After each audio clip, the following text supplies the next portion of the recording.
آج کی ہماری سٹوری ہے وحشت بھری بلی۔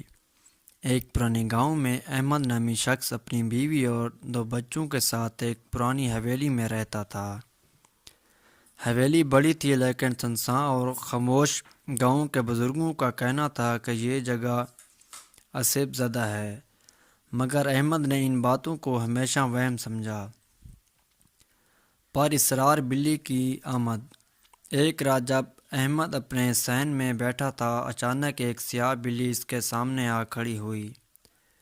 بلی کی آنکھیں سرخ انگاروں کی طرح چمک رہی تھیں اور اس کے بدن سے عجیب سی خوفناک آوازیں نکل رہی تھیں۔ احمد نے اسے عام بلی سمجھ کر کچھ کھانے کو ڈال دیا، مگر جیسے ہی اس نے نظر ہٹائی بلی غائب ہو چکی تھی۔ خوفناک واقعات کی شروعات۔ اگلے دن سے حویلی میں عجیب و غریب واقعات ہونے لگے۔ رات کو دروازے خود بخود کھل جاتے، دیواروں پر بلی کی پنجوں کے خون آلودہ نشان نظر آتے اور کبھی کبھی کسی کے ہنسنے کی آواز آتی۔ احمد کی بیوی اور بچے ڈرنے لگ گئے، لیکن احمد اب بھی ان باتوں پر یقین نہیں کر رہا تھا۔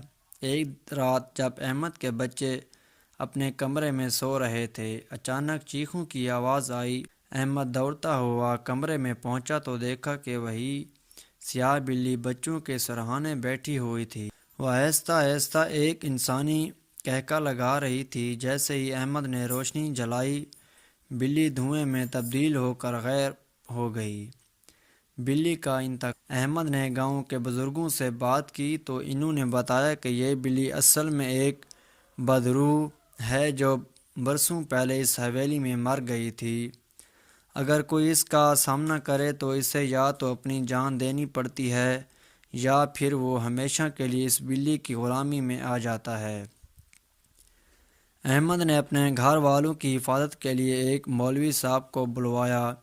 جیسے ہی مولوی صاحب نے حویلی میں قرآنی آیات کی تلاوت شروع کی، بلی کی خوفناک چیخوں کی آوازیں آنے لگیں اور پھر اچانک وہ آگ میں لپٹ کر غائب ہو گئی۔